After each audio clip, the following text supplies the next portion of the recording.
All right. Hello, everybody. Welcome to this week's Conversations in Agave. I am very excited to be talking about a topic that is near and dear to my heart, which is sustainability. And we were very lucky to get two people on this talk who've really been very involved in issues of sustainability.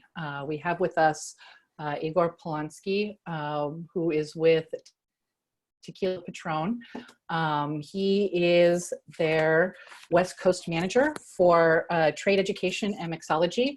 And he's been focused on spreading the word of Tequila Patrón, doing events, etc. And so he'll be here to talk about the Patrón program. And then also with us is we have Niño de Rivera of Mezcal, Amores, Amarás, Amores in Mexico, Amarás here in the United States. And he is the co-founder, global brand ambassador, and public affairs manager for Mezcal Amores. And he's been involved with the operating team since February 2013, which is hard to believe that that's 7 years ago, because I feel like it's just yesterday. And he's pretty much been very hands-on involved with all aspects of the brand. But today he will be talking about the sustainability aspects of what Amores Amarás is doing. I think it's always important for us to begin any talk by just kind of defining our terms, because this is a very big term, sustainability, and it means a lot. And when we, the three of us spoke a couple of days ago, Luis, I thought that you really had a very beautiful and eloquent description of talking about sustainability and kind of what's involved in that for you and the approach that Amores Amarás takes. So sure. So yeah. First, thank you, Susan, for this invitation, and great to meet you here again. It was a great talk last week.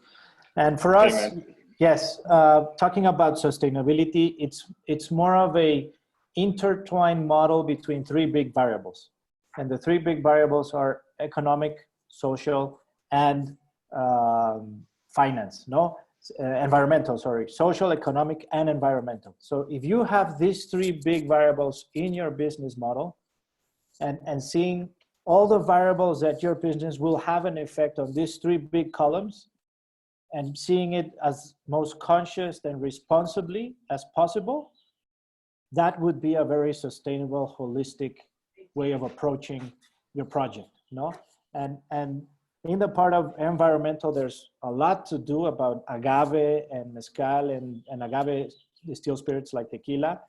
In the social, I mean, mezcal working in states with so marginal economic situations, and the economic part, being artisanal, ancestral, the cost that in per se comes into, and everything that involves the community economic wise. So those three variables, economical, social, and environmental, how you combine them for a very conscious chain from the zero to end consumer.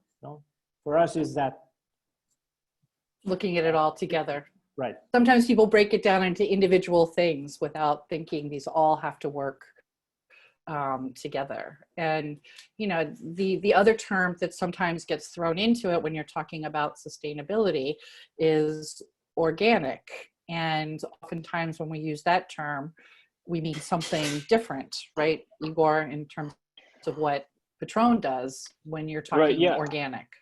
I think going back even to definition of sustainability here, even if somebody would literally simply Google the word, what does sustainability mean? So the Google will tell you that to be sustainable, it means to be or to maintain a certain level, right? So, and it's actually up to you what level you want to maintain, right? So if you are maintaining sort of like a poor level for a very long time, you're still sustainable, right? because you cannot argue that. But if you're on a high level, you're maintaining that high level throughout everything that you do, you also could be sustainable. So here's kind of like a little bit of the dilemma of what level you choose to operate on, what kind of quality you choose to deliver. So where is that niche that you're trying to be sustainable? And the second definition of sustainability, at least for me and for the company and for all the companies, I think, is to is sort of like a typical I think definition what we perceive, how we perceive sustainability within our business, is to avoid a depletion of pretty much all the natural resources in order to maintain ecological balance, right? So it's another definition of sustainability. And with the word organic, I mean, with when it comes to at least tequila, the word organic is one of those things that kind of means something but don't necessarily mean anything, because you know, to be certified organic, you basically need to be free of any chemicals throughout your production. And we all know that there's many steps of production that could involve potential chemicals. One of them obviously growing the raw material, right? So but by law, if I'm not wrong, you know, within the whole cycle of growing agave, and we know that agave takes anywhere from, you know, 6 to like 10 years to grow, depending, you know, how you calculate, because, you know, you can plant agave when they're already a couple of years old, you know, so some people calculate it from that point, and some people calculate from the point that they put it actually in the ground from the very start. So, you know, only, I believe, 3 last years, you don't have to use any pesticides or any chemicals. So, and I think that's a very common practice. I think majority of agave growers use that practice. So, and then if you're making traditional tequila, for example, like we do, right? So if you're not using diffusers, if you're not, you know, using any chemicals to speed up your fermentation, if you're not doing any of that stuff, you know, you're pretty much organic by default. So for us, like, even though we don't certify ourselves organic, it's almost like a given, you know. For us, it's the maintaining of that staple of quality that we set up in stone from the very beginning. And for us, it's just like the road that we built for ourselves many years ago, and we keep riding that road. And, you know, the word itself doesn't really mean too much, you know, though I see more and more companies are basically certifying to be organic because, you know, I think that drives some sales and kind of gives an extra marketing credit towards some of the brands. Yeah. Well, you know, something that has always intrigued me is, particularly when it comes to agave spirits, there is this expectation that everybody should be building programs around sustainability. And I mean, Luis, why do you think of all of the spirits out there, everybody's like, Mezcal, it's on you. You have to be like sustainable. Sure. And just to add to the organic part quickly, we see it more than organic, a natural process, no? More than organic certification, it's if your process is natural, no? From the seed to the cup, if everything you do has to be with natural ingredients. If you don't add anything that's besides what you can get from nature or the same environment where you're at, like the yeast that it's in the environment, or having a fertilizer from your own waste and doing it for planting. I mean, it's a natural process, no? And I think that's a little bit one of the reasons why it's so hip and noisy right now that agave spirits have to be sustainable. And I think it's because of 3 main variables. One is tequila and agave spirits are hot right now. I mean, they're growing fast, very fast in the US. A lot of acquisitions have happened lately. And I mean, mezcal is in the mouths of all bartenders in the industry. So they turn around and say, hey, if you're building up so quickly from what you are right now, you should be sustainable once already, no?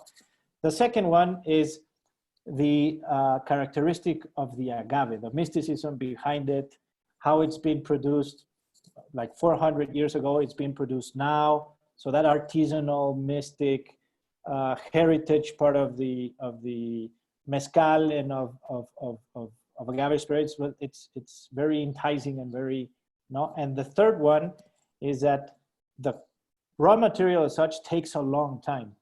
I mean, from 6 to 30 years, depending on the species. So you have to have a long-term plan to be in the agave spirit. So if you have to wait that long for it to be ready, you have to think of all this sustainable part. So the demand to be sustainable in agave spirits, it's much higher than any other one, no? Spirit in the world, because the raw material, the communities, the mysticism, and the hotness that the agave spirits are right now. Well, I am, I am going to totally admit to the fact that I had a natural bias against tequila and the tequila industry.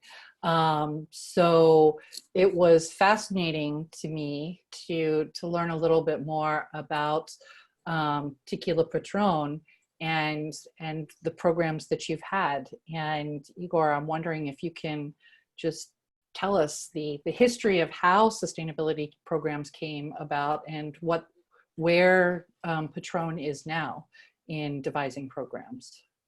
Well, first of all, again, thank you so much for giving me the opportunity to participate in this talk. The question of sustainability for us, was always there.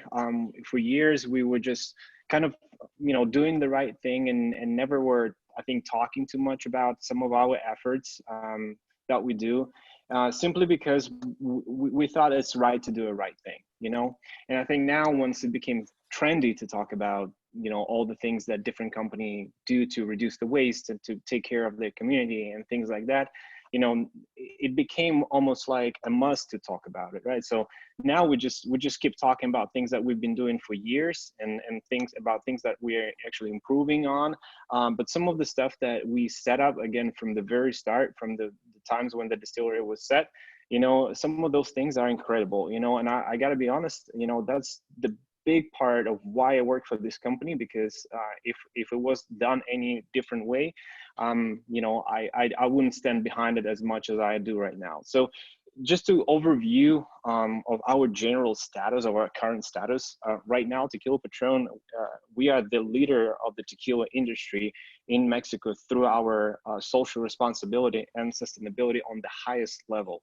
And for us, it goes and breaks down into several components, right? So obviously, it's a waste reducing component. So if when you're making agave spirits, there's two main sort of byproducts of what you're doing. So one thing called vinazas, right? And that's basically your stillage. And the other thing is bagasse. So those fibers from the agave that you have that you need to treat those, right? So those two are two major problems, and those two things need to be treated. The fibers can be just left alone on the side of the road, and the vinazas cannot be just dumped, in the nearby rivers. They're highly toxic. They're not good for environment, so they have to be cycled through some sort of a process. So to eliminate those two things, first of all, we build a facility that takes the agave fibers and basically turns them into fertilizers. We have a giant, it's almost several football field facility that a machinery works and takes a couple months to turn those fibers into fertilizers. Not only we do it for ourselves, but we also take bagasse from 10 other distilleries who don't have that ability for free, and we make a compost out of their fertilizers. So they basically send us a truck of bagasse, and we send them back a truck of fertilizers that further on they could be putting on their fields to grow their agave, or employees can take, if they're doing some gardening or whatever. So that's one thing, that the one problem is done. The second one is, your stillage, your vinazas, right? So for that one, we actually on site build a reverse osmosis water treatment facility. So that helps us to cycle the water and make it still okay to be used in watering or for any other purposes. So, we eliminated that problem. And believe me or not, like, to build a reverse osmosis water treatment facility on the property, it's a big deal. Not nearly any distillery can afford, that kind of equipment. It's very expensive. But for us, it was the right thing to do.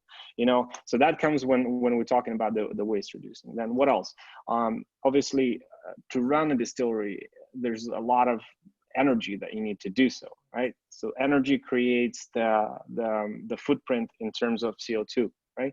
So CO2 emission and all that stuff. So how do we eliminate that? To help with that, we decided from the very start to use a natural gas as the primary source of energy. So our carbon footprint is at this point around 90%. So we're close to be zero CO2 emission, so we're close to be a completely carbon-free facility. hopefully in a year or so. So that's our goal for next couple of years, but we are at a very, very good level in terms of that, using basically natural gas as a primary source of energy. The other thing is the part of the sustainability is not only reducing the waste, but also the way you operate and the way you treat your employees, right? So right now at the distillery at Hacienda Patrón, we have 1,800 people working there total, right? We choose to give people jobs. Patrón is the largest employee in the town of Atotonilco, and as you know, like that town is notorious to be a mecca, sort of an epicenter of tequila making. We share that town with several other big distilleries, but nearly none of them have that amount of the employees working for them. So what that means for us, everything is delivered in the hands of those employers who become our own ambassadors. You know, when you go into town and somebody tells you that I work for Tequila Patrón, everybody is super happy. Their families are very happy. Our employees get a bus from wherever they live to work within a 50-kilometer radius. So we also, you know, very concerned about, you know, their well-being, their safety, you know, that they come home on time, they get to work on time. So they actually get bus from and off their work shift. Our employees get a huge and very, very, very good package of their benefits. We also take care of their kids, so we encourage their kids to, you know, go to school. So we work around the shifts of the employers so they can actually, you know, have their kids go to school. So we're very, very careful with that.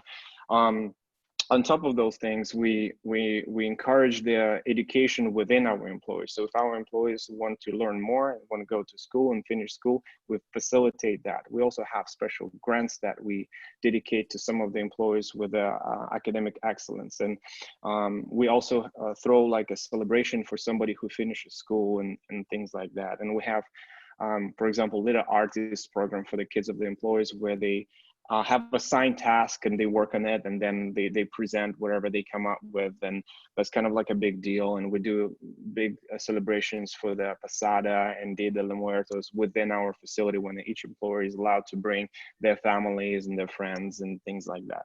So that's another component. And last but not least is obviously, you know, being a major player on the positive side within the community that we operate, right? So we also have a volunteer group that consists of 92 people, and twice a month they sort of organize in the groups, and they go in the town of Totonilco, and they goes to Boys and Girls Orphanage, and they go to Elderly House, they go to Food Bank, and they go to the place that is sort of a community table where they feed people who are in need. So, you know, and that's done on a regular basis. And just one of the few things that we kind of do in terms of local charities. Obviously, we do tremendous effort that go beyond that. For example, you know, from the US side, we host a lot of distillery tours with the United States Bartenders Guild, and we take those people to see our distillery, and one of the days is solely dedicated to do some community work. It's again either go into the food bank and pack some meals, and to be honest, that's my favorite part of the day, because, you know, it really touches people's heart, and it shows what really Patrón is about, how we take care of the people who surround and who live in you know, around our distillery. We also have complete equity in terms of for the pay for the men and women, and that's been, again, set up in stone many years ago. So we totally push that sort of a balance. Yeah, and as I said, you know, we encourage safety and family grow, and you know, we fully convinced that we're an example for the rest of the tequila distillery, and a lot of people sort of like look at us and see what we're doing and try to accomplish similar things. Interesting. While you were talking about the social aspect, the question came up going back to the carbon footprint, and just to kind of get some clarification around what do you mean when you say 90% carbon neutral? It means that the primary source of energy that we use is a natural gas, and natural gas doesn't leave any carbon footprint. So not releasing any CO2. Correct. Yep. And trying to be as energy neutral as possible, or is that, because I know you have you have the biodigester and everything. Are you able to produce any energy sources at Patrón that you're able to use, or is it? I cannot speak on that. I don't know the mechanics, to be honest, as far as I know. But I know if you use a natural gas pipes, you basically don't create any CO2 emission in the air. So you become basically you don't leave any carbon footprint. Yeah, which is great.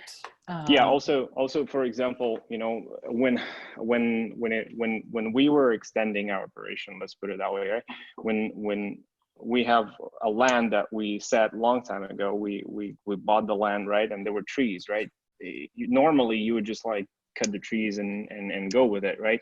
But we choose to replant the trees, for example, right? So that again offsets some of the curve. Instead of cutting them, you know, for example, last year or 2 years ago, we had to relocate over 3,000 of lime trees to build an extension for the distillery. So things like that, again, like set an example of how do we vision, you know, the way the growth of the distillery and the way we, you know, do things. And there's no other way around for us. You know, for us, it's always good to do a right thing versus to do a fast thing. Mm-hmm. I mean, so it's always, you know, this is for those of us in the mezcal kind of category, when we have talked about, oh, there are lots of lessons to be learned from tequila.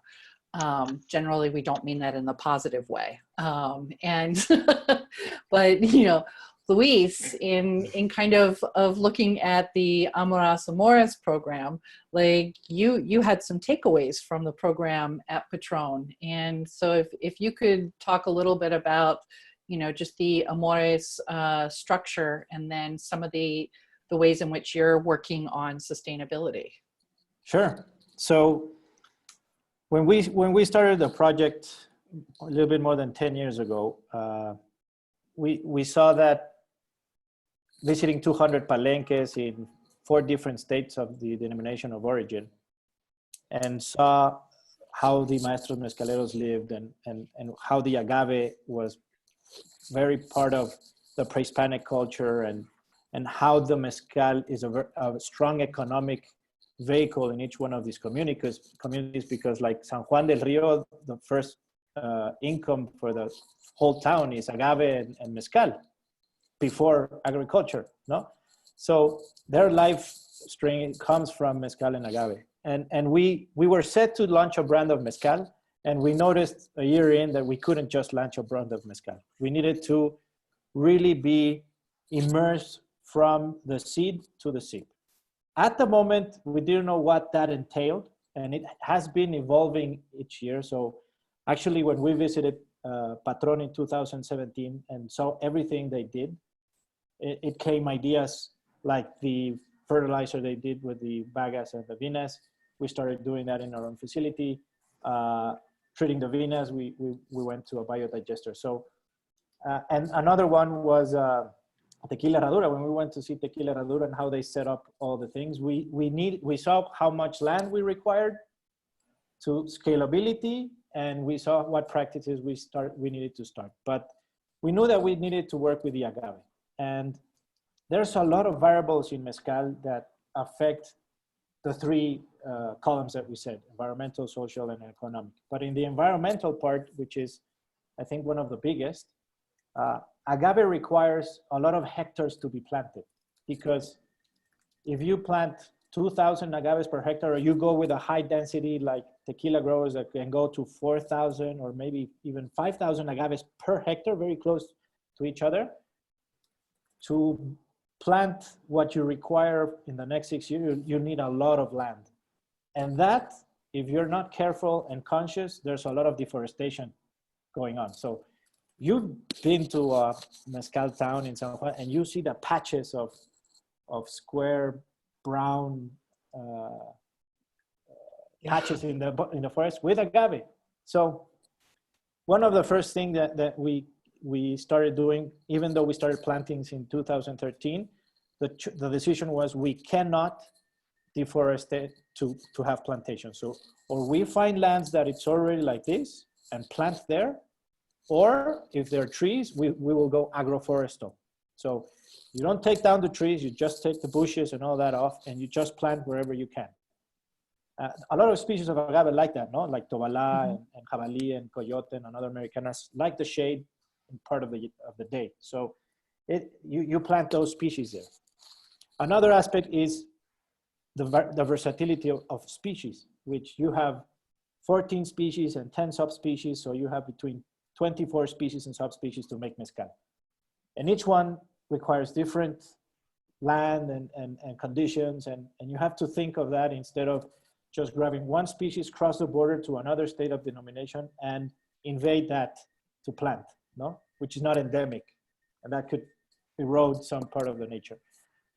The other aspect is that it's the biggest denomination of origin in the world. You have 500,000 square kilometers of surface for mezcal. So to manage that in your program is complicated. And if you just focused on Oaxaca, which is more than 90%, you have more than 500 municipalities. You have 11 languages. You have, I think, 18 ethnic groups from the 65 that exist in Mexico. And you have cultural and historic way of living and fibers in their blood that it's not easy to manage, no? So the other aspect is how to work with maestros mezcaleros. And even though you sign a legal document or anything, machete rules in Oaxaca, no? So your word is your bond, and fulfilling your word and paying on time and seeing that you're working with this philosophy of growing together and not being a liar and you can screw them over in a couple of months or years. And they see the continuity of visiting them and paying them on time and lending them money so that they can grow, buying more vats or distilling pots. They start telling others and they come over and say, hey, I know how you work. We want to work with you. We take care of our plantations organically. We don't use, more naturally, because we clean the land by hand or with a small tractor. We don't use, if the tractor goes in, we use a tractor to plow in the middle or by hand on the fields, no? So we don't use unnatural chemicals to take care of the land. And that takes, it's 3 times more costly than the other way. So it's part of this philosophy that we have. And with Maestro Mezcaleros, the idea is we have our own distillery since 2017 to source half of our production, and the other half has to come from Maestros Mezcaleros.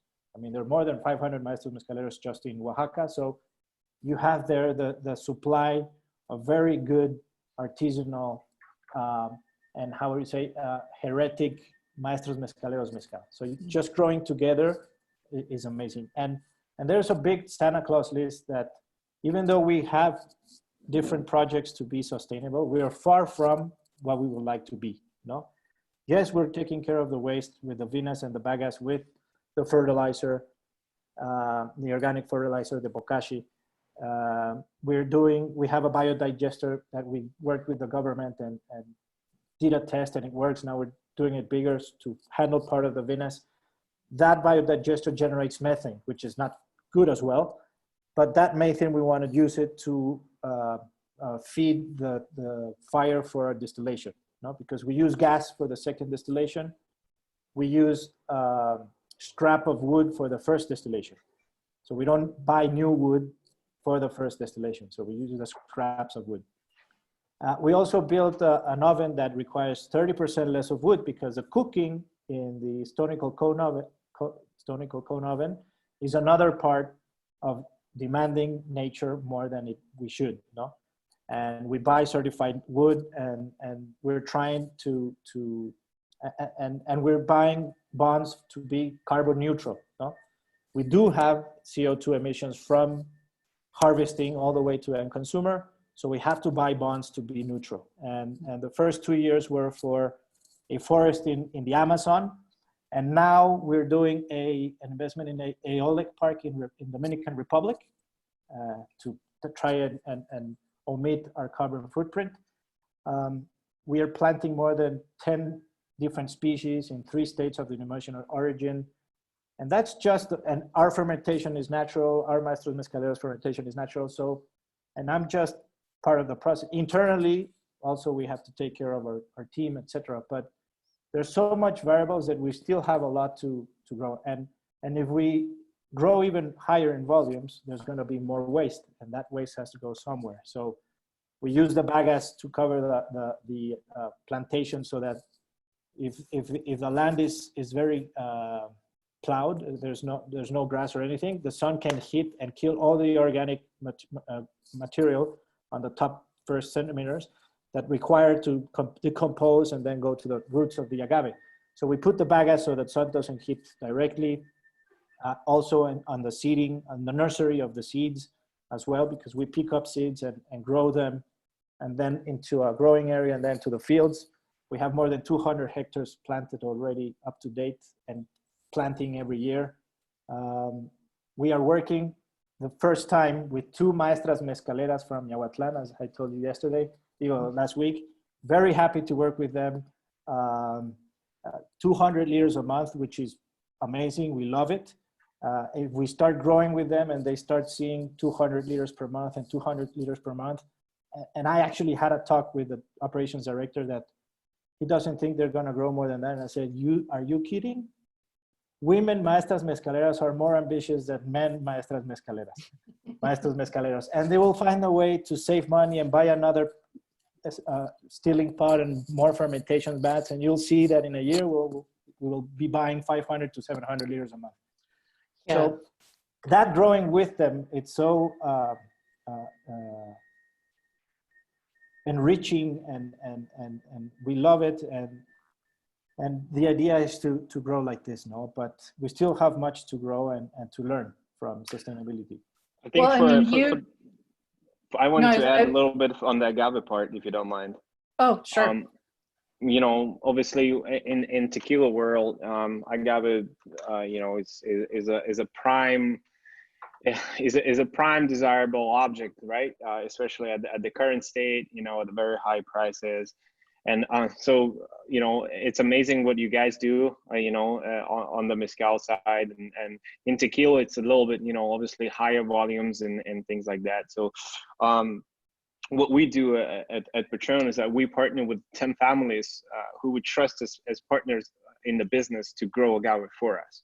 So we have a team of the agronomists who go in the fields and advise them, you know, to what to do and what to look for and how to harvest and things and all that kind of stuff. So we also partnered with the National Genetic Resource Center in Mexico to work on the research on the biodiversity of the agave, as well as some of genetic aspects of the agave plant. So we're doing that study with them, and the next step is to analyze the genetic material of the agave reproduction, and specifically the seeds and the flowers of agave. So that's our next steps.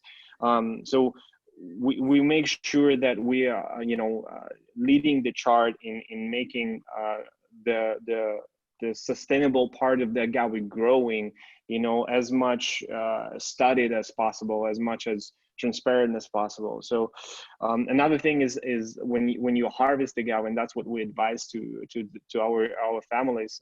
With many of them, we've been working since day one. And they know exactly what we want to see in our agave, our brix level that we require. They know what kind of cream we want for our agave. But what's also important is that we ask them to do a select HEMA first. So HEMA is a process of harvesting agave.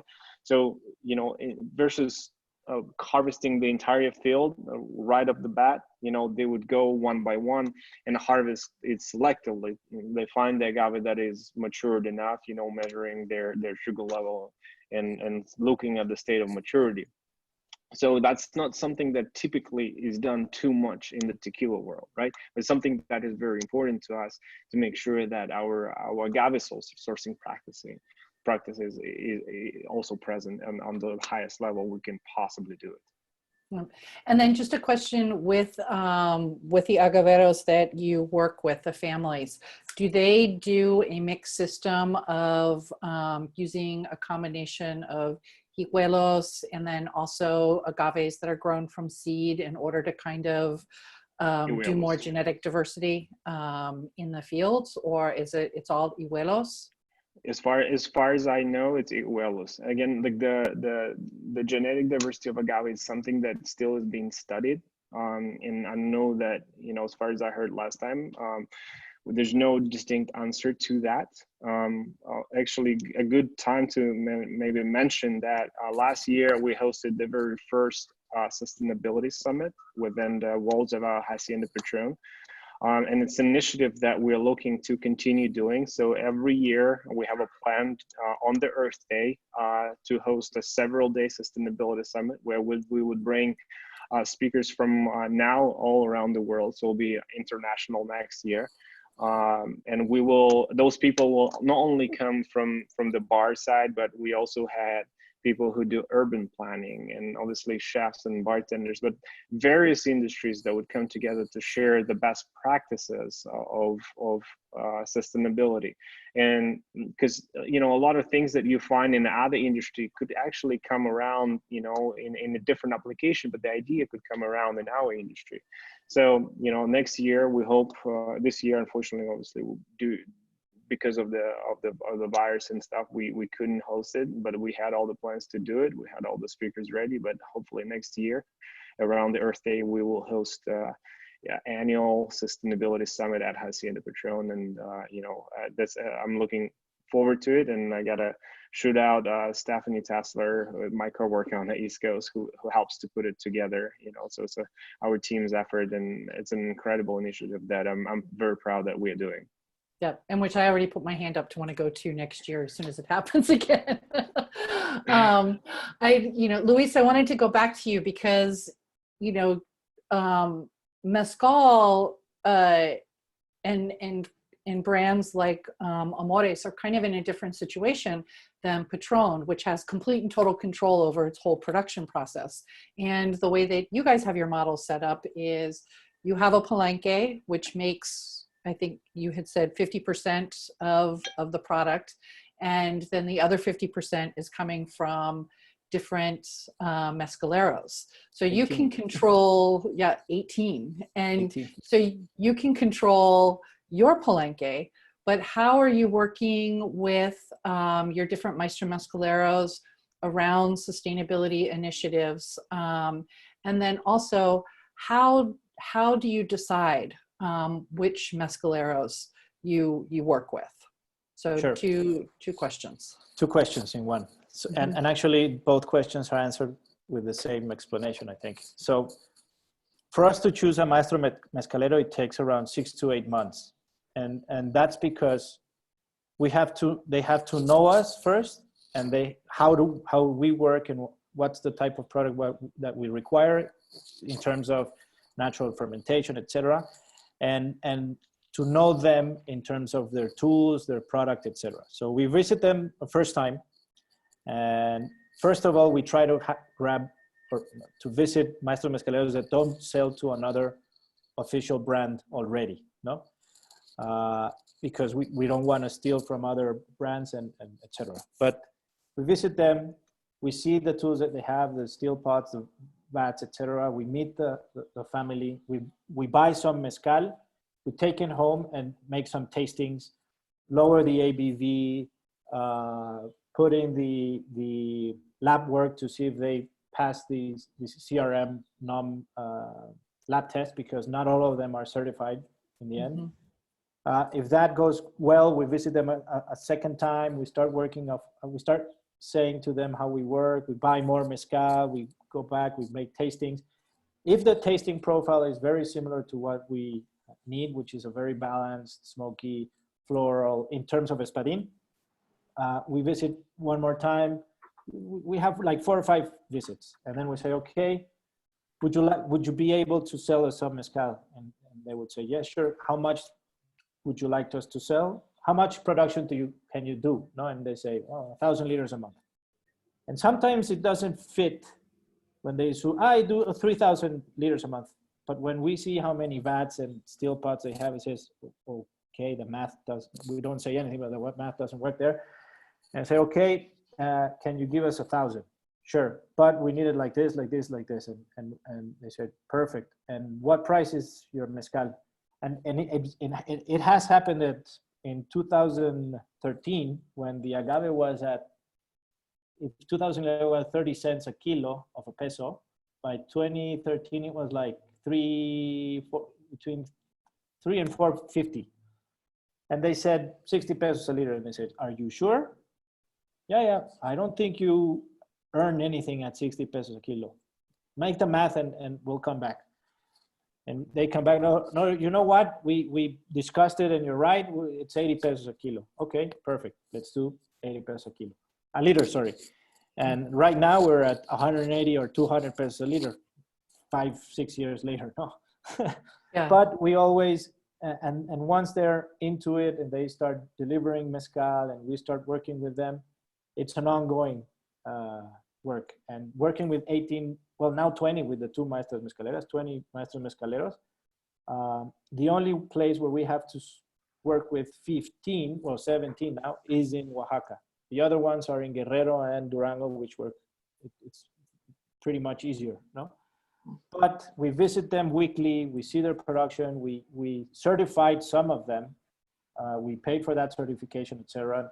Now the CRM has plans so that you can, if you have, I think, less than 1,000 liters a month, you can certify freely without cost to incentivize the certification of palenques.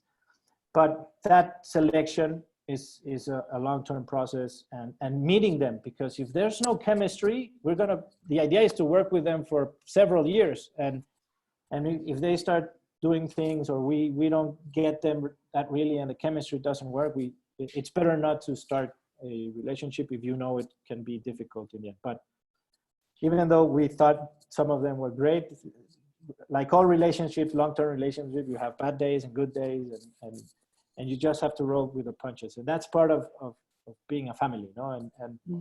And that selection is fun as well, because you get emotional with them, and when they ask for help, you help them. I mean, you don't doubt it, and you say, what do you need? Like San Juan del Rio Lash Dub said, we need to do another palenque because when it rains, we can't work. And when it's hurricanes, the river takes our tools away. The stealing part and fermentation was, okay, so how much do you need? This much. Here it is. And a year and a half later, they're working with a new distillery, and they went from 500 to 1,500 liters a month. So it's part of, and we're still working with them since 2013. Our oldest maestro mezcalero, I think it's them. Actually, it's them. Yeah, after the first one, Lash Dub was the second maestros mezcaleros we started working with. So, wow. And then, so you work with them to try and encourage different sorts of practices that might be more environmentally friendly, or yes, and it's more difficult because most of them, I mean, all of them don't have electricity. Or most of them don't have electricity. So trying to help them have the electric taona that we're trying to build in our own distillery to substitute the horse. Now we're giving them the program that we worked with the Oaxacan University to have a health plan, a nutrition plan, and a full package of how to work with the horse. We're giving that to them so that they can deal with the horse in a very non-cruelty way, no? Because that's another aspect when foreigners see that, they say, hey, that's hard, no? And we know it. That's exactly how I know you saw it when you were at Hacienda. Our Tajonas are powered by electric motor. Yeah. Electric motor. The idea came from that, actually. That came from that. And we haven't been able to do it because it's step by step. You know what? I know a lot of people would claim that horse work contributes to flavor to the spirit. You know, there's no real scientific sense to that, but you know, it's a part of tradition history. But for us, you know, it's important to make sure that we don't mistreat the animals in any way in case of war. Yeah, before that it was human, so that's Well, and an interesting question came up around this regarding obviously with the environmental social impacts regarding the global sustainability goals that the UN has, kind of designed, is that something that Patrón tries to align with? And Luis, is this anything that you and other mezcal brands talk about, or that you talk about internally? So Egor first, and then Luis on answering this. I don't know if we're particularly discussing those sustainable goals that are defined by UN. But if you look at those goals, they're something that I think I was already talking about. They're aligned with a lot of things that we do. So it's almost, the answer is, I guess, yes, that we try to align them. But those goals are something that we see as something that we should be doing without even that discussion, right? So, some of those goals are like, to reduce the poverty and to reduce the hunger and provide quality education, gender equity, those things we do. As I said, our pay is equal for women, and we have, as I said, 1,800 employees at the distillery, right? So our process involves as many people as we possibly can involve in tequila production. For example, we don't produce the largest amount of cases of tequila or liters of tequila by volume, right? One of the distilleries that that makes the delicious golden tequila, has almost 4 times less employees, but they're producing several times more tequila than we do. So what that tells you that their approach is automation and efficiency. Our approach is replication, not automation, right? So we would rather copy and clone existing production with the amount of people that we use. And if we need to extend or produce more, we would create more jobs and we introduce that to more people. So all that helps out with those goals that the UN kind of like tries to put in front of them, right? So clean water and sanitation, again, we talk about it, at La Casona, at the guest house of the hacienda, you can drink from the tap sinks, which is not typical to see in Mexico, for example. So we encourage, to actually for people to do that. We don't have any plastic at all, for example, at the distillery as well.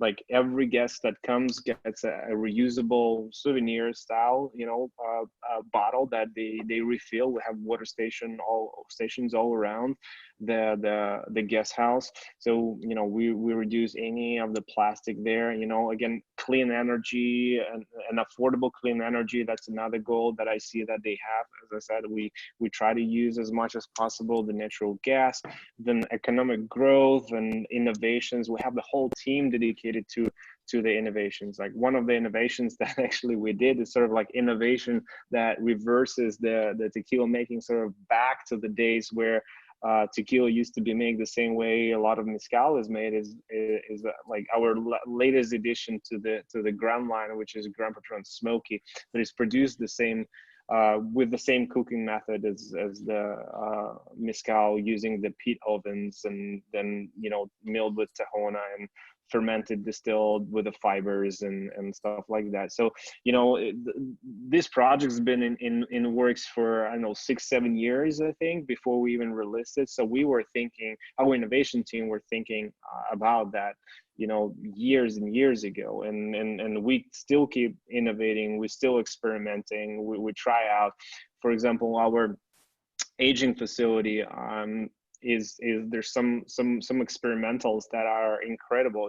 You'll see some Patrón aged in sherry casks and some Patrón aged in Scotch casks and cognac casks and things like that, that you normally don't see in the rest of the tequila world, and other goals like making cities sustainable in communities. Again, we're a big player in our community. As I said, climate activity, again, our initiative with deforestation and replanting the trees and responsible consumption and things like that. We pretty much aligned with all those goals, from A to Z. I'm not sure if we directly look at them and discuss with them, but it's a part of our culture. Luis, I know with mezcal, there are more challenges. A lot of that has to do with investment capital, which does not flow easily to the mezcal industry in terms of being able to implement some of these programs. What's been the conversation that you've had within the company and with other brands on how to kind of implement these sustainability standards? Sure. Actually, we do follow those goals.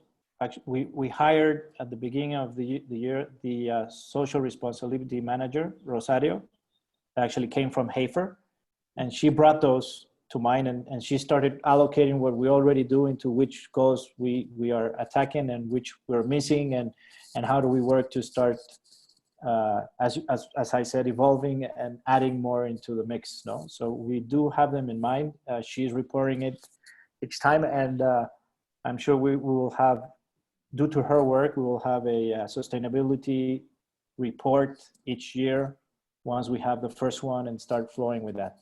And it's not easy to have capital in this category, although big companies already entered the mezcal world. When you decide to have this type of holistic three variable philosophy, it is a very capital demanding project, because your unit economics are much higher in terms of cost and what you require than anything else, because you're planting, and that planting will always, you will see it in 6 years, 8 years or more.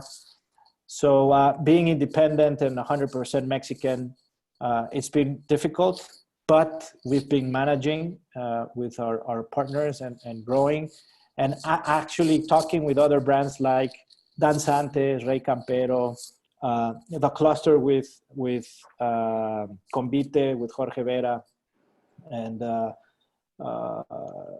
Eduardo from Oaxaca as well, Eduardo Balsurana, talking to a lot of them of what are they doing, how do we work with. Actually, we bought part of the wild agaves we planted this year to Danzantes, because they have, I think that I saw a question there about seed programs, species seed. No, there are very few in mezcal, only in Oaxaca. I mean, Durango has some with the cenizo, and we work with the INIFAP there to plant agave cenizo in Durango.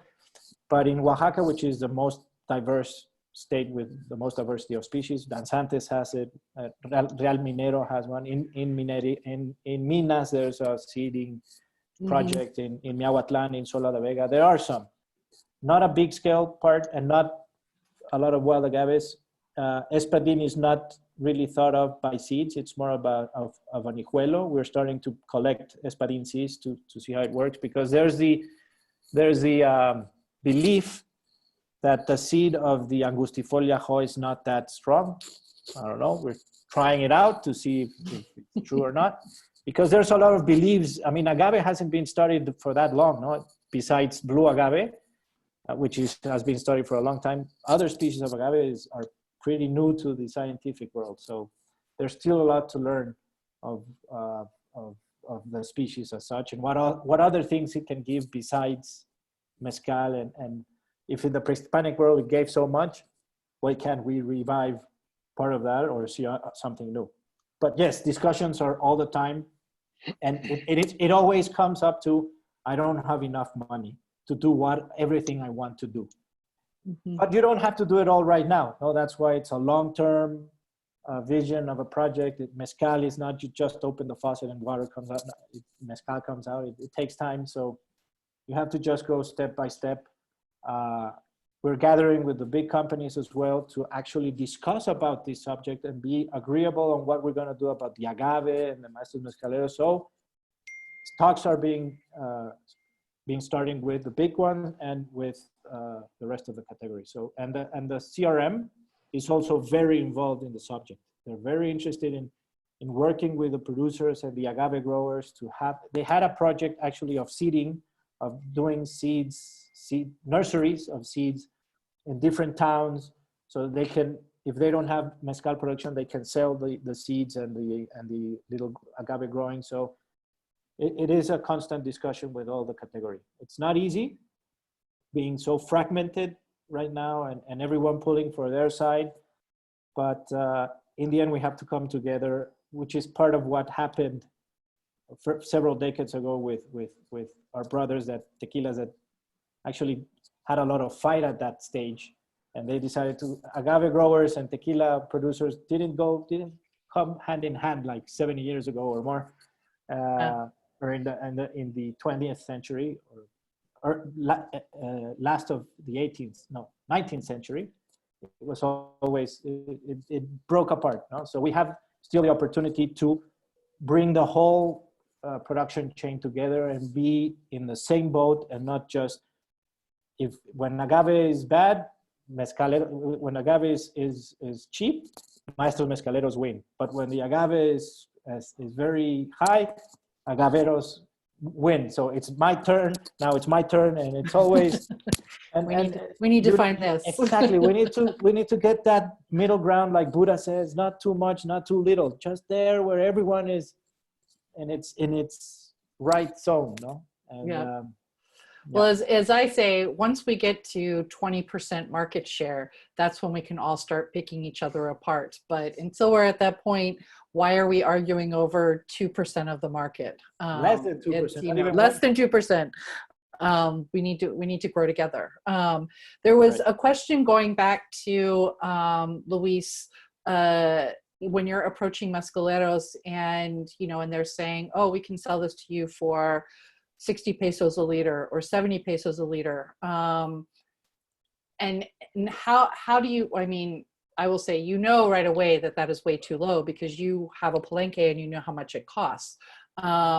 So how do you work with the mezcaleros to really understand the value of their product, so that, because I know from travels there, oftentimes what mezcaleros don't factor into their cost is actually their labor, their time spent making mezcal. They'll put in the hard costs, but not the fact that they're working it. They're working their salary. It. Yeah. Yeah. So because we do it with questions, no, and we move forward with, okay, why 60 pesos? How much does your wood cost? How much does your jornaleros, the people that work with you, cost? How much water do you use? Where you bring the water from? What would you like? What is your own salary, or is it all going to the profit of the price minus cost? We start asking, and they start inquiring. No, so let me see. And how much does it cost you to bring it to, or move the agave from? What price do you get the agave? Most of them have their own agave, no, and they don't take that factor into account. No? So, okay, agave in the market is at 13. I'll put it at 3 or 4 or 5. And so at what price are you putting your agave at? So we start asking questions, and that's why it takes so long. We come back. Some have a lot of knowledge of what the cost is, some don't. And we have to visit more. Okay, my wood is this, and this is the amount of rocks I have to buy every time, and these are my workers, and I produce this time. Okay, so it's not 60. Your cost is 80. We have to sell you at 100, 110 pesos so you can win. And they said, okay. And they start analyzing their costs moving forward. And I said, hey, sometimes they call and they say, my wood was more expensive this month because there wasn't any. Okay, so we adjust and come back, and we try to always have a stabilized margin for them, so that they can have an earn out, no, and not just selling at cost when they didn't know they were selling at cost, or even less than cost, because a lot of prices in Oaxaca come from word of mouth. When the agave in one town next starts going at 10 pesos to agave demand, that goes to the next town that it was at 3, and they hear that on the other town it's at 10. Okay, it's 10 now. Or when somebody wants to only sell their 1,000 liters of mezcal, and mezcal is at 120, and they say, no, I'm going to sell it at 80 because I want to get rid of it. And they hear it's 80. No, but the agave is at 80, you don't win. Oh, but that's what I heard from the other town. No, you have to make your numbers. No, each numbers are different. So it's part of what we've learned in these 10 years of, well, more than 10 years of visiting Masters Mezcaleros, and trying to ask the right questions, and not just go in and say, hey, you have to do it. No, asking questions more than saying what to do. Well, and so, usually the producers that you work with do farm their own agave. Are there different producers that you work with that have to go out on the open market, or no? Yeah. At least from the 17 in Oaxaca, at least 10 require at some point in the year to buy agave from the market. So they call us and say, hey, I can't find agave. At what price do you get the agave? Oh, at that much. Oh, can you get me some? Yeah, sure. And we get them agave and bring them. We have like 8 different suppliers of agave in Oaxaca from 8 different regions. So yeah. Got it. Okay. And then, so I want to be sure to turn things over to Q&A, but I have kind of a final question for the two of you before everybody else chimes in. And that has to do with, we live in a capitalist world, and profit is the bottom line. So how does a business operate as a business if sustainability features start eating into the bottom line? And what are the priorities around that? And are companies willing to kind of step back and say, you know what, profitability is important, but at the same time, these programs are important? And how do you weigh those decisions? I don't know who wants to go first. I can take it. I think the question is really about who you are here, because it's a lot of building these things in your culture first and foremost, right? I know there's always hard business decisions that sometimes people have to make, but I think if you are true to who you are, if you have that set in your culture from the very start, you try to stick with it no matter what, and no matter what kind of financial hardships you would be facing, I guess, until you realize that you cannot sustain at that level. So again, it's a question about what's that to be sustainable. What level do you choose to be sustainable on? If you choose that level, you have to think about, you're in the long game, you're in the long run, and if you can you maintain that level like years and decades, and so it's something that we saw as being a part of our culture, and we hope that they will continue that way. Even our acquisition by a larger company, which is Bacardi, hasn't really changed anything. They looked at us, they sort of admired us, what we do, and a lot of decisions obviously come from their side right now, but they totally in agreement what's going on at Hacienda. They see how we do things, what's in our nature was the right thing to do, and they're in support of that. And if something has changed, it actually changed for the better, like some of the security things and some of the safety features that Bacardi brought to the distillery, and making sure that all the employees have to only increase that sustainability level that we operate in. And if you look at some of the other, like if anybody had a chance to go to Laverstock on the Bombay Sapphire distillery, they run an incredibly sustainable operation making gin down there. That's just another example of this culture within our family. So to answering your question, to change something like that, it means to change the culture. It means change who you are. And I think unless you are basically put to the wall that you cannot sustain and operate any longer, nothing should change. And even going back to the agave question, right? Like we don't grow our own agave, as I said. Well, we have families who grow agave, right? With the jimadores and people, the agave growers, for them, it's like right now the agave prices are very high, so they see a lot of potential, right? So they try to plant as much agave as possible. But what's going to happen within the cycle once this agave gets mature, right? Well, we'll see a lot of supply and potentially not enough demand. So what happens, the agave prices goes down, and you'll see at that point of time, you potentially will see like agave just being rotten, left in the fields. Why? Because for them it's not sustainable to even harvest it, because when the price is so low, they cannot even make any money. It costs them more money to go in the fields and harvest them than what they can sell it for. So how do we approach that thing? We have contracts, for example, with our agave growers that In our contract with them, we tell them that this is the break-even point, and we're going to pay you above that. You're still making money, and because of some of the requirements that we always ask for them, we choose to pay them more than the market price. So our average overpay is about 10%, but in return, we asking like a close to the hard trim, and we ask for a certain brix level, and we ask for those red spots that is a fermentation within the agave itself that can create flavor of the agave. So we have a whole set of requirements basically to sort of make them work for that overpay. It's not really a big deal to do those things, but that's our requirement. But that's how we keep our contracts and the whole like agave growing thing in the most sustainable way possible. So when the things go wrong and the agave prices were very low, we make sure that our partners in the business, the people who grow agave for us, is still well taken care of. And again, it's a part of the culture. Yeah, and in our case, in terms of when you decide to do a project like this with the three variables intertwined in a very holistic and conscious way in the full chain of your business model from seed to end consumer, you have to grab yourself and challenge yourself every year, every day of the choices you're making. If it goes against what you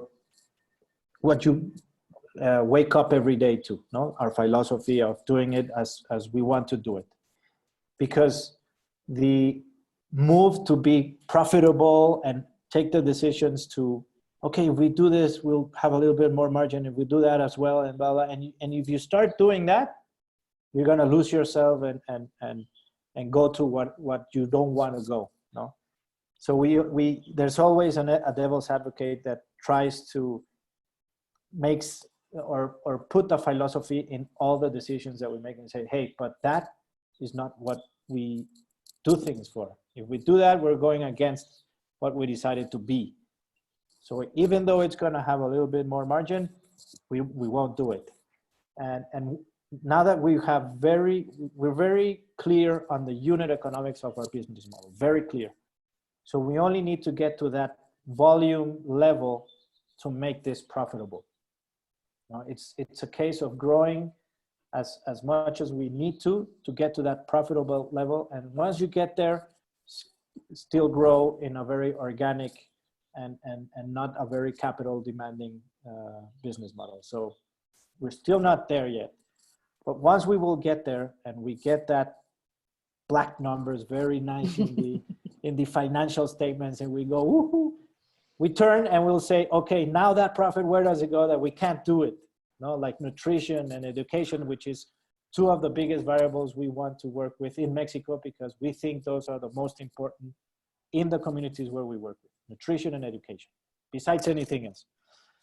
And to get to that volume, it's tricky because you need investment and you need promotion and you need people and blah, blah, blah, blah. So we have more than 100 employees in Mezcal Amarás for not that big of a company, if you want to say, in the spirits business. But we know that we require them to get to that level, no? And we try to immerse our philosophy in all of them so that anyone can challenge any of the decisions that can go against what we want. So anyone can raise their hand and say, hey, that's not what you said I came here for. And I say, you're right. Okay, what can we do? Blah, blah, blah. Because once you start going to go to the bottom line, you can get blurry and desperate. And it's a bit of patience and time. It's like agave, no? Yeah, it's very true. All right. Well, I'm gonna open it up to questions. People can use the Q&A chat, or the Q&A is actually easier than the chat function. So question away. I know that we've had a couple of questions come in about how you are working with your employees, what you're doing in regards to the coronavirus, and how you're able to continue to support employees during this time. Egor, if you want to start that.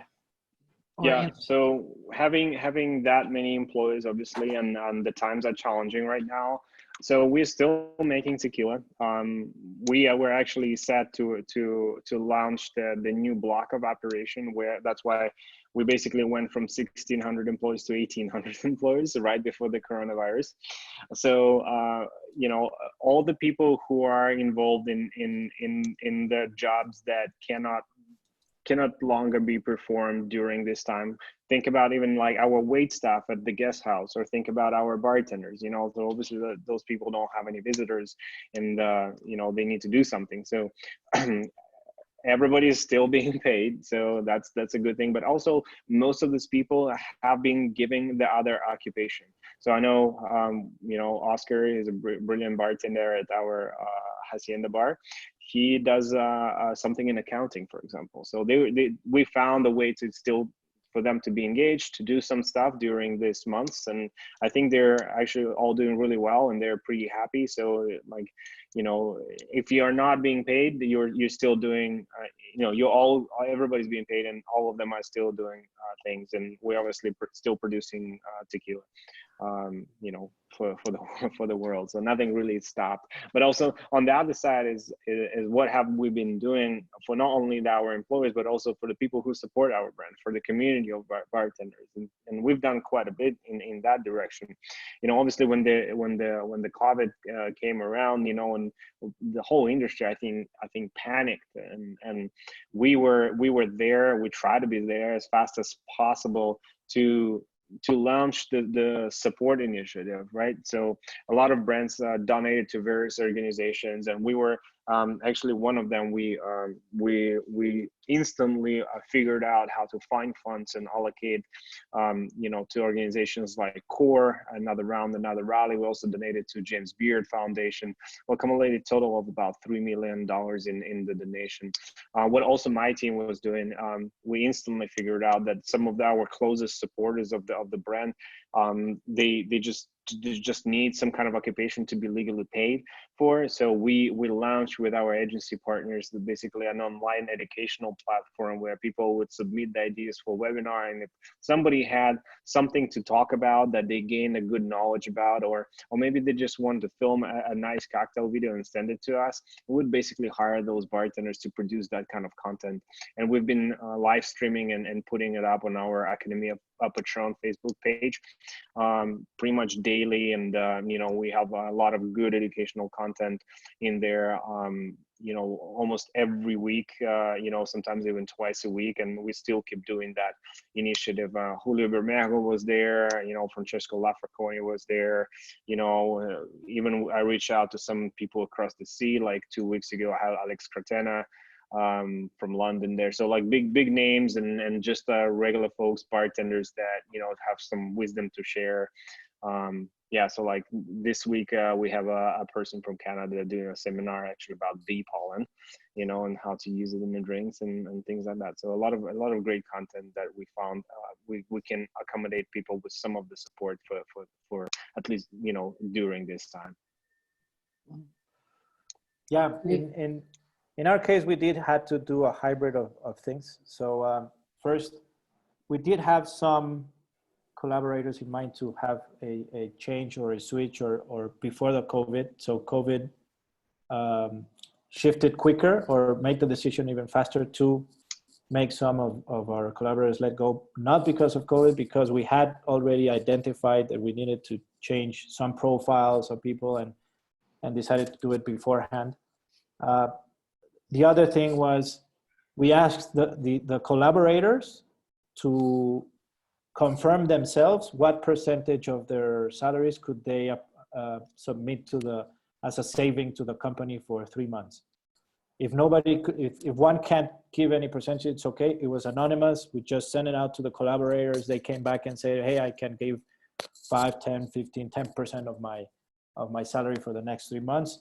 And we had a saving from that coming from the same collaborators. It was not forced, it was just asked for. And for sure, and going to part of one of the questions I'm going to answer is that, yes, when we redid our plan after COVID, and we obviously are not going to sell what we were planned to sell this year. So we closed our bottling facility and our distillery in May. for two reasons. One's because we didn't have to produce everything we needed for the year, and May was going to be the peak of the pandemic here in Mexico. So we closed in May, and the workers went to maintenance. Only the people that are required to make maintenance in the distillery and the bottling facility, the rest were going home, and trainings. We did a lot of trainings in that aspect. We still don't know how COVID is going to open up and the market, but at least that was a month. And we didn't let go anyone because of that. We changed them to another area. If we have to close July or August, which is the rainy season, which is the worst day of the year to produce mezcal because there's a lot of water in the agave, we will send the team to the plantations to make the cleanings, to finish the planting, although we are 80% advanced on that part because we have to finish by mid-July for the first rains. We will send them to another activity, planting, training, etc. If it is required, depending on how things progress. But those three were the main aspect we did with the team. The rest is still going. We have meditation sessions. We're doing it virtually. Obviously trying to help the additional supports we had inside, where some need psychiatry, some need English. All those additional benefits are still in, and we're paying for them. But other of those three columns were the ones that we did for this situation. We have a question about the Tequila interchange project, and if either of you have worked with them regarding their primary initiative. I know for the past couple of years has been the bat pollination program, and I don't know if you've worked more with them in the last few years on any of the projects, or. I gotta be honest. I've been following the TIP for quite a bit, and I know that they've been great in spreading the word about the sustainability in our industry, and the question of bees they've been raising and doing an amazing job with that, and but I unfortunately I don't recall that we have been working with them. Actually, it's something that potentially we'll like try to look at and see what they're doing, and kind of like see where we can come together in some of their amazing stuff and spreading the word about our sustainable efforts as well. In all honesty, I don't know about the project. I'll have to dig into the Tequila Interchange project to see what we can do with them. Even though we have 3 ex-tequila guys in the team, none of those 3 have mentioned it. So, but I'll have to dig in. I promise I'll dig in and see what combination of work we can do. But I didn't have it in my mind actually.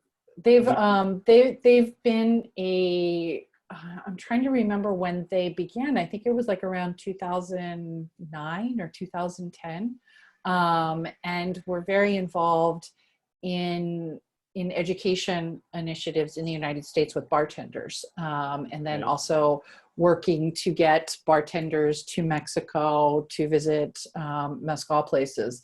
And as I said, their focus the last few years has been on bat pollinators, and kind of building that program out.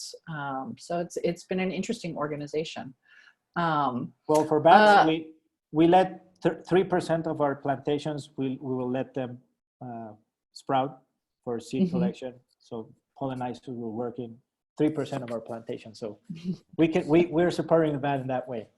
That is, I mean, it's just been an interesting thing to see the evolution of the cultivation projects that have happened, and these are nothing new. It's like they've returned, but these aren't new programs. They just have been enacted in larger ways. Other questions from the audience? this has been just a lot to take in. It always is, any conversation about sustainability always raises more questions for me. And it's, anyone who thinks that there's these easy pat answers they haven't really studied sustainability a lot. There is just so much involved in trying to cover all your bases. It is very easy to say, okay, we're going to work on cultivation. All right, we're going to work on, the byproducts, but trying to bring it all together into one giant program is hugely challenging. And it's so extensive, and each industry has its own variables and effects on the three columns that we've talked about: social, economic, and environmental. But I mean, the only ones that can solve the issues are corporations. And I won't say private, because I mean, China runs all of its companies. Well, China state runs, but as a corporation, no? And more than 80% of the wealth comes from corporations. And that's where it has to start. And you have two big groups: the big companies that maybe didn't have the three holistic intertwined variables in the beginning, and they're very big and profitable now. And now they're doing their sustainable projects outside that model, donating and doing this, or doing alcoholic projects, or transforming plastic, etc. And you have the ones like Patrón and ourselves that started since the beginning with the intertwined holistic model. And you get to that profitability in time. We still need time. I know Patrón is already there, but they did it with that model in mind. So in the end, the effect will be good for everyone, even whatever of the two groups you're in. The thing is that you have to be conscious and do something about it in your way. But the thing is that you have to see the whole chain. You just can't focus on one thing, because it's not going to cover the whole problem. No. I think to conclude is of course it's about corporation. It's all about fundamentals of your business and your beliefs, but it's also now it's more than ever actually about people, right? So it's more about what you choose when you choose any product. It doesn't matter if it's a spirit or if it's, I don't know, a food product, or if it's like a vacuum cleaner or whatever it is. If you would find a little bit about the company that you're trying to use, and it's good to see that people gravitate towards the companies that support and spread the word, about their sustainable practices. I'm a big believer that we are the sort of like a curve when more and more people want to know about what companies are doing in that direction and want to support those companies because of those reasons. As our founder said, that the success is not a true success unless it's shared. So that's why we're doing a lot to share and spread the word, about sustainability, about efforts, and I only can hope that even some of the people who had no idea what Louis' company does or what my company does in that space, now can kind of like look at us slightly different. And I hope that have changed your mind a little bit about the culture and about the efforts, and I hope the people who watch this webinar will become a part of the change.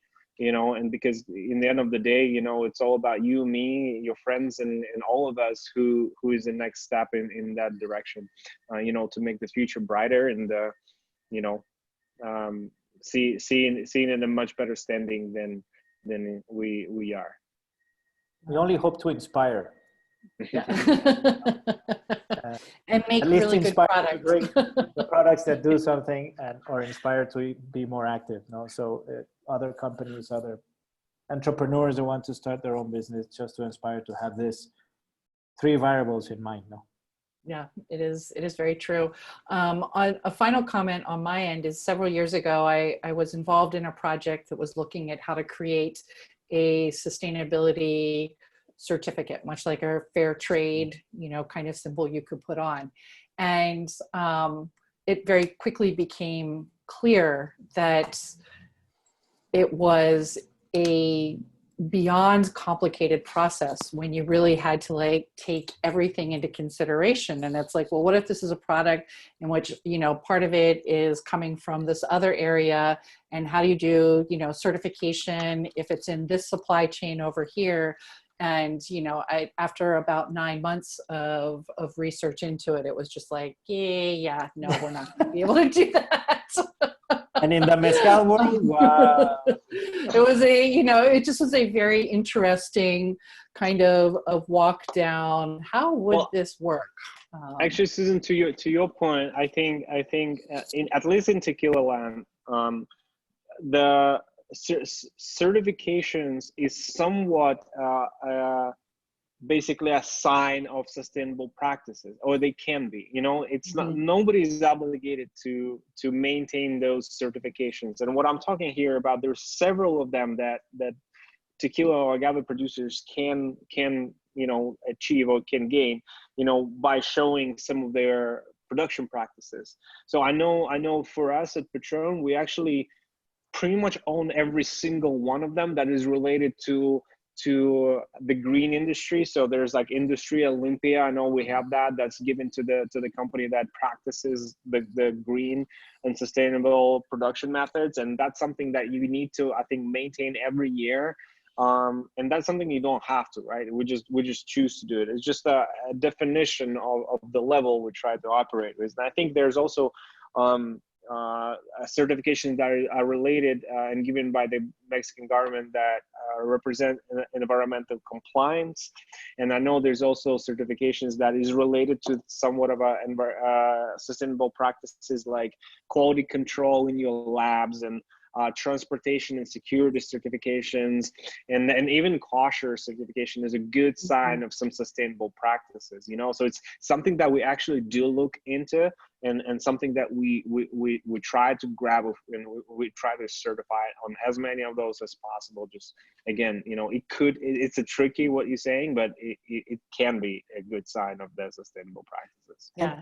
And on that note, Susan, and just to give you an idea, or what do you think of this idea? Because we've been talking about this with other mezcal brands, and we said, why don't we take a group of brands that we know that have this sustainable, like Oaxaca, like Rey Campero, like Danzantes, etc., and we pull together and we auto-certify ourselves. And we say, hey, this is a group of mezcal brands that know each other. We know that we're working these programs, and we are auto-certifying and auto-regulating, auto-checking each other out to see if it's right what we're doing or not. And we'll do a certification of ourselves. Would that resonate in a way with Mezcalistas or other type of groups that follow us in terms of, hey, if Rey Campero says that he's doing it and he's doing as well that Rey Campero is doing it, maybe. It's always, I mean, I will say it's always been something that we have wanted to develop of putting together a series of sustainability guidelines and getting people to sign on to it. And it would be two things of saying, you know, it would be the recognition that some people aren't there yet, but they are signing on to this because they want to get there. And then there are other people that are there and they are willing to share the knowledge with other brands to help them, you know, kind of get to that point. So it's definitely something that I'd be very interested in talking about further. So, okay. Yes. Great. Yeah. Yeah. Once you can come to Oaxaca, we'll get together with them. We'll do one of these as well. I can't wait to be able to travel again. But I want to thank both of you for this great conversation. Next week, we will be talking to Zuli Arias from Mezonte, who's going to talk about the program that they have there, her approach with finding small producers, and just like the perspective of how she develops their education programs there. So I'm pretty stoked to have her on next week. And also, just to close it out, I want to do a little toast to Don Aquilino Garcia Lopez, who the mezcal maker behind Mezcal Vago, who, for anyone who hasn't heard, very sadly and tragically passed away this past weekend. He was a legend, and truly an incredible force in the industry, and he will be missed beyond what words can put to. So, to Don Aquilino, descansa Cheers, en Don paz. Aquilino. Cheers. Cheers. Descansa en paz. Yeah. Rest in peace. And so thank you all for the time and for joining us. And I will be sending out the recorded link when it's available later this week. So again, Thank you, have a Susan. good Thank you. evening. Thank you, Thank you. Igor. Yeah. All right, thank you, Louis. Thank you. All right. Ciao. Have We'll a great talk to you week. later. Okay. Ciao. Bye-bye. Bye.